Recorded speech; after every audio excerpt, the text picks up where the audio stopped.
Ang dugo sa ilalim ng bahay. Sa isang maliit at tahimik na bayan na kilala bilang Bayan ng Himagsikan, may isang lumang bahay na matagal nang nakatayo sa gitna ng malalim na puno ng niyog.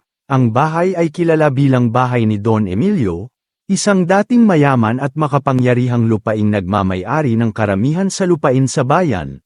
Ngunit ang bahay ay hindi lamang kilala dahil sa yaman ng pamilya ni Don Emilio, ito rin ay kilala bilang isang lugar ng misteryo at pangamba. Sinasabing sa ilalim ng bahay, mayroong isang lihim na silid na puno ng dugo. Hindi alam ng mga tao kung ano ang tunay na dahilan bakit naroon ang dugo. Ngunit marami ang nagsasabi na ito ay may koneksyon sa kasamaan na ginawa ng pamilya ni Don Emilio noong unang panahon.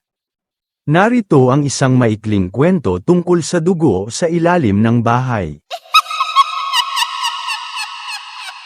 Kung may isang bagay na sigurado ako, yun ay ang hindi ko na kailanman babalikan ang bahay na yun.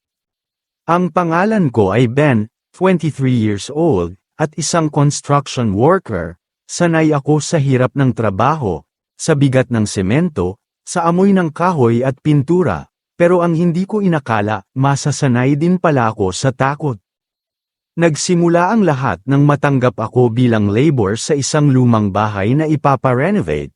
Matagal na raw itong nakatayo sa bayan namin, pero walang gustong tumira. Sa umpisa, wala naman akong nakitang kakaiba. Oo, luma at sira-sira ang bahay, pero normal lang yun. Ang mas weird, ay yung ilalim ng bahay. Dahil bahain ang lugar, mataas ang pundasyon nito, pero nang ininspeksyon namin, may nakita kaming malalaking espasyo sa ilalim, parang may mga hukay na dati nang ginawa. Parang may nilibing dito, biro ng kasamahan kong si Aljo. Tinawanan ko lang, sino ba namang maglilibing sa ilalim ng sariling bahay? Pero nang nagsimula na kaming maghukay para sa bagong pundasyon, doon na nagsimulang mag-iba ang lahat. Unang araw pa lang, may nahukay na kaming bagay na nagpahinto sa trabaho. Isang bungo, isang maliit na bungo, kasing laki ng isang sanggol. Sa una, inisip namin na baka hayop, pero nung tiningnan ng mabuti, walang duda, bungo yon ng tao. Tumakbo ang foreman namin sa may-ari ng bahay para ipaalam ang natuklasan. Kami naman, nagpatuloy sa paghuhukay. At doon namin nakita ang sunod-sunod na kasagutan, o siguro mas tamang sabihin, sunod-sunod na bangkay. May mga buto ng sanggol, may maliit na bungo, may buto ng kamay, at ang mas nakakasuka. May ilan pang nakabalot sa sako, parang hindi pa gaanong katagal. Napatigil kami. Walang gustong humawak sa mga buto, ramdam namin na hindi lang basta-basta ito. Pero bago pa kami makapagdesisyon kung tatawagin na ba ang pulis, dumating ang may-ari ng bahay.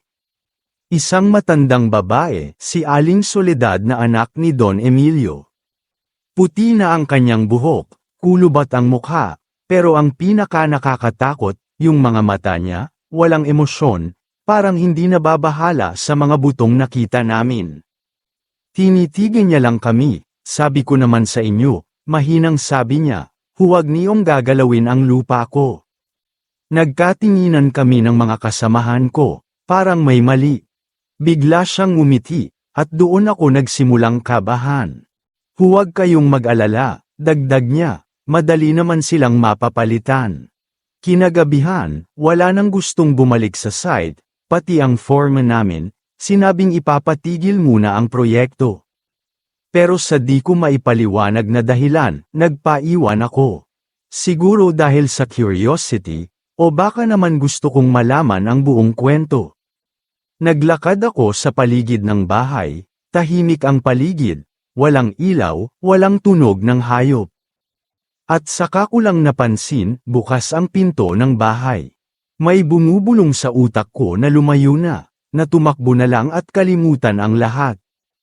Pero bago pa ako makapagdesisyon, may narinig akong iyak. Iyak ng isang sanggol, pumasok ako, at sa gitna ng madilim na bahay, nakita ko si Aling Soledad. May hawak siyang puting tela, tila may nakabalot dito, madaming dugo, at doon ko naaninag ang maliit na kamay.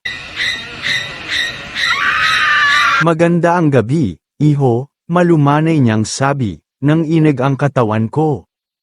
Ano pong ginagawa niyo? Tanong ko, kahit alam kong ayaw ko nang marinig ang sagot. Ngumiti siya, isang nakakatakot na ngiti, tinitiyak lang na hindi mawawala ng laman ang lupa ko. At bago pa ako makatakbo palabas, biglang may humawak sa paa ko, isang kamay na nanggaling sa ilalim ng sahig. Isang maliit na kamay na madaming dugo. Mga kamay na tila humihila sa akin pababa. Nang sinubukan kong lumaban, saka ko lang napansin. Ang ilalim buong sahig ay gumagalaw at napakadaming dugo. At sa pagitan ng maliliit na puwang ng kahoy, nakita ko kung ano ang nasa ilalim. Mga sanggol na napakadaming dugo, mga sanggol na naagnas, nangingitim, at gumagapang pabalik sa hukay na pinanggalingan nila. May ibang sanggol na bago pa lamang na nababalot pa ng mga dugo. Sumisigaw ako, pero walang tunog na lumalabas. Bago ako tuluyang lamunin ng lupa, ang huling narinig ko ay ang boses ni Aling Soledad. Huwag kang mag-alala, iho, makikita mo rin sila ng mas malapitan. Nagising ako sa ospital. Ayon sa pulis, nakita raw nila akong wala sa sarili, nanginginig sa labas ng bahay. Wala raw akong ibang nasabi kundi, huwag kayong maghukay. Pinuntahan nila ang bahay kinabukasan, at ang nakita nila, walang kahit anong hukay, walang buto, walang kahit anong ebidensya na may inililibing doon, at higit sa lahat, walang nakakaalam kung sino si Aling Soledad. Ayon sa records, matagal nang walang nakatira sa bahay na yun. Sino ang kinausap namin, at sino ang inililibing niya? Hindi ko na gustong malaman, basta ang sigurado ako, hindi ko na kailanman babalikan ang bahay na yun, dahil baka sa susunod, ako na ang ililibing. Maraming salamat sa muling pakikinig ng maikling kwento. Kung gusto mo pang makinig ng iba't ibang kwento, bisitahin ang playlist ng mga kwentong kababalaghan sa aking YouTube channel, at huwag kalimutang i-subscribe ang Jonas Mini Vlog para updated ka sa bawat kwento.